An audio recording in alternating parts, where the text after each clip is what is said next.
One of the fastest ways a man sabotages his own success is by believing he knows more than he does. I've watched men lose jobs, miss opportunities, damage business relationships, and ruin their reputations, not because they lacked intelligence, but because they lacked humility. Here's today's lesson. Don't be a sophomore.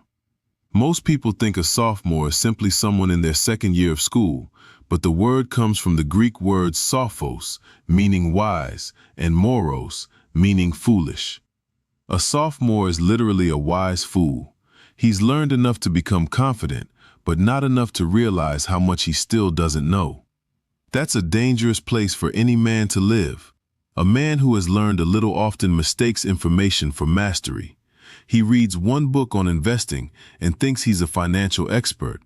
He listens to a few leadership podcasts and suddenly believes he's qualified to run an organization. He spends 6 months in the gym and begins correcting men who've been training for 20 years.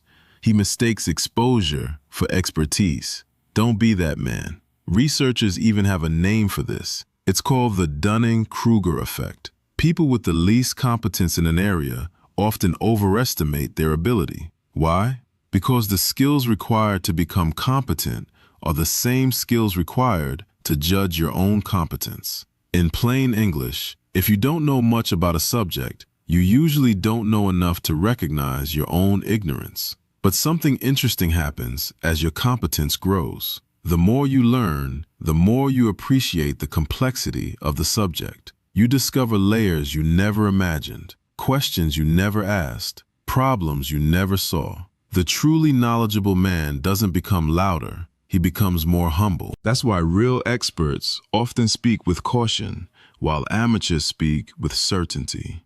Remember this, ignorance often produces certainty. Wisdom usually produces humility. Now let's talk about the price a man pays for being a sophomore. First, it embarrasses you.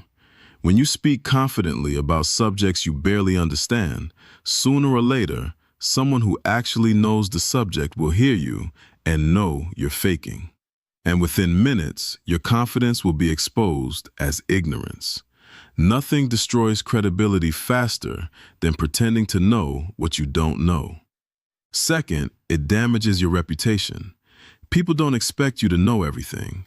They do expect you to be honest about what you know and what you don't. Once people realize your confidence exceeds your competence, they begin questioning everything else you say. Trust is difficult to earn and easy to lose. Third, it ruins opportunities. Employers notice, clients notice, mentors notice. The people who open doors are usually the first to recognize false confidence. The man who thinks he's already arrived stops asking questions. He walks into opportunities believing confidence alone will carry him. But it won't. Preparation beats confidence every single time. Last but not least, intellectual arrogance destroys your growth. If you believe you've mastered something, why would you keep improving? Why seek coaching? Why read another book? Why practice another hour? The man who thinks he's finished learning has already begun falling behind. Now let's talk about becoming a senior. A senior has learned enough to respect the distance between competence and true mastery. He accurately evaluates himself. He knows what he knows. He knows what he doesn't, and he knows when to listen. A senior asks questions. He welcomes correction. He understands that feedback isn't an insult, it's information. Whether he's leading a family, a business, or a community, he never stops being a student. He understands that growth has no graduation ceremony. The moment you think you've arrived, you stop moving. Here's another principle every wise man should remember.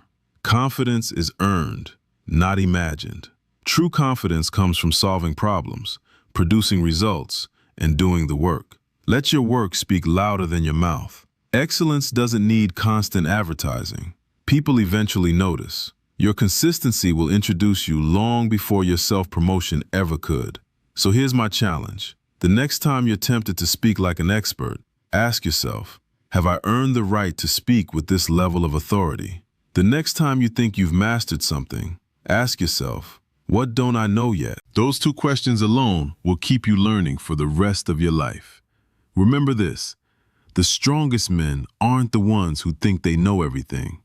They're the men disciplined enough to admit they don't, and determined enough to keep learning anyway. Don't be a wise fool. Don't be a sophomore. Stay teachable. Stay disciplined. That's the wise OG way. That's how good men become great men.